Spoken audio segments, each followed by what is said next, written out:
La revue de presse. Mesdames, Messieurs, amis des journaux, bonjour. Drame à Seive, dans la commune de Semenkodi. Le télégramme est attristé par la situation qu'impose l'érosion côtière aux populations de certaines zones de la commune de Semenkodi. Des maisons emportées par la mer à Seive.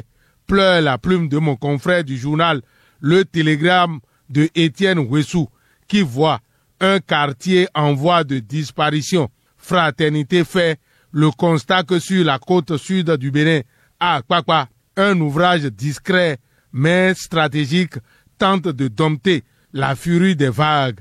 L'épi de Siafato résiste vaillamment à l'érosion, incarnation de l'ingéniosité humaine face à la dynamique indomptable de l'océan Atlantique. Mais Fraternité, dans son analyse, conclut que l'épi de Siafato reste une solution temporaire. La digue s'avère fragile face à l'avancée de la mer, d'où le défi de la coopération régionale devra être relevé pour parer au plus pressé. À en croire Fraternité, on n'a pas fini de faire le constat du calvaire qu'impose l'érosion côtière aux populations quand le matinal à sa manchette découvre qu'il y a la montée du fleuve Niger. D'après les bulletins hydrologiques relayés par 24 heures au Bénin, le niveau du fleuve Niger a atteint 773 cm à Malanville. Bien que ce niveau ne constitue pas encore une menace directe, il appelle à la plus grande prudence. Les autorités locales recommandent aux populations riveraines de réduire les activités à risque, notamment la pêche, la navigation artisanale et les travaux agricoles à proximité des berges, souligne le matinal qui parle d'alerte jaune à Malanville et à Karimama. Montée du fleuve Niger, alerte à la vigilance à Malanville et Karimama, certifie le Télégramme, le Soleil Bénin Info et la Tribune de la capitale. Les populations sont donc véritablement orientées pour s'éviter des tragédies. C'est pour éviter des tragédies intellectuelles que des informations sur le choix de filière des bacheliers de 2025 préoccupent le gouvernement béninois. Le Progrès note qu'à cet effet, la campagne nationale d'orientation a été lancée à Parakou en présence des autorités universitaires, des responsables pédagogiques et de nombreux étudiants. La ministre Éléonore Yahi Ladekan, accompagnée du ministre conseiller Espédi Wessou, a rappelé l'importance de cette étape décisive dans la vie des apprenants. Elle a souligné que par cette campagne, le gouvernement souhaite fournir aux jeunes toutes les informations nécessaires sur les filières de formation, les débouchés professionnels et les opportunités offertes par les établissements publics et privés, rapporte Le Progrès. Bien sûr, le projecteur de Amel Ferraez n'a pas raté cette sensibilisation sur le choix de filière des bacheliers 2025. La campagne nationale d'orientation se poursuit et prend fin le 14 août 2025, affiche le projecteur à sa une. Orientation des nouveaux bacheliers, le coup d'envoi donné à Parakou, confirme Bénin Intelligent, qui a entendu la ministre Éléonore Yahi Ladekan marteler. Nous avons la capacité d'accueillir tous les bacheliers. Décryptage Info souligne que du 11 au 14 août 2025, la campagne nationale d'orientation et de sensibilisation guide les lauréats du baccalauréat 2025 faire des choix de formation adaptés. Le lancement officiel s'est tenu à l'université de Parakou, certifie Décryptage Info. Une action donc pour le renforcement du système éducatif béninois. Des actions se mènent aussi pour le renforcement du système électoral et le matinal relève que pour le parrainage des candidats à la présidentielle de 2026, la Sénat implémente le mécanisme avec les maires du septentrion. Entendez, Nord-Bénin, une information relayée par La Nation et Décryptage Info.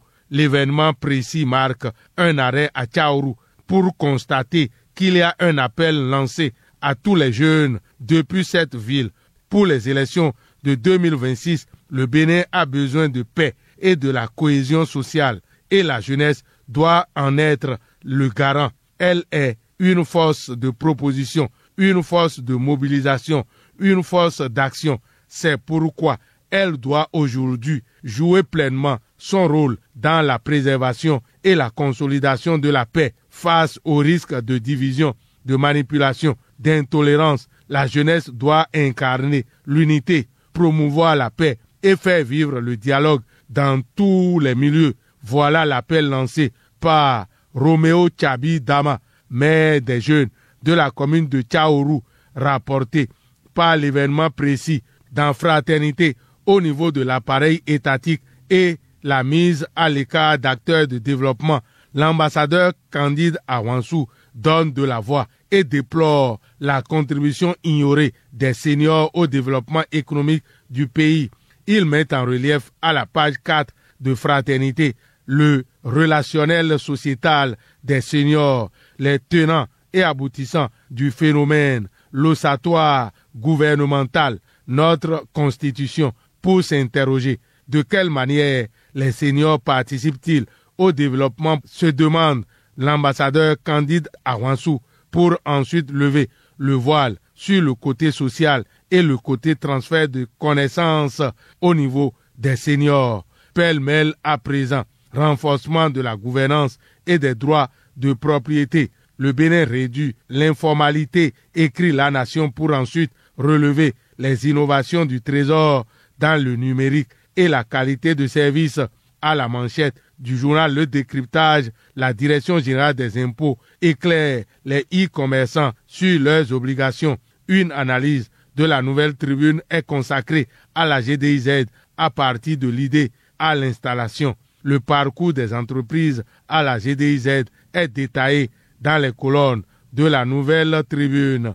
Les droits sexuels et reproductifs lient plus de 500 jeunes de l'ABPF à l'écoute du président du Conseil économique et social, Conrad Gbagidi, affiche le progrès à sa manchette. Dans le projecteur de Amel Ferraez, il est question de l'association des jeunes d'Avrankou avec son président, Serge Issa Missikore. Le président de l'association des jeunes d'Avrankou, Serge Issa Missikore, a bien voulu accorder au journal Le Projecteur une interview dans le cadre des festivités du trentenaire de la mort de l'artiste Yedenou à Djahoui. Serge Issa Missikore souhaite que le chef de l'État, Patrice Talon, qui fait beaucoup pour révéler notre pays sur le plan artistique, réalise à Avrankou une place dédiée à ce baobab de la musique, comme à l'image de la place Bayol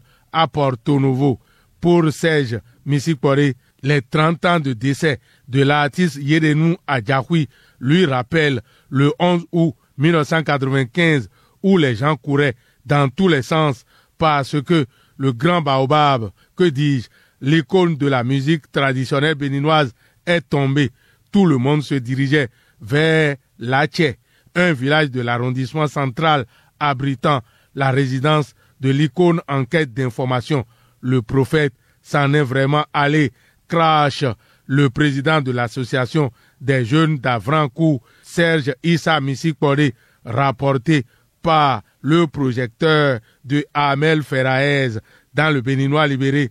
Chic de Calavi, l'ouverture de l'hôpital d'oncologie est un nouvel espoir pour les malades du cancer dès ce jour. Et bientôt, dans le secteur des taxis motos Zemidjan, la mairie de Cotonou annonce un nouvel assainissement, informe le Béninois libéré. Fin de cette revue à la prise de son. Fatih Wahoyon, réalisation et présentation, Lucien Dossou. Agréable journée à toutes et à tous. C'était la revue de presse.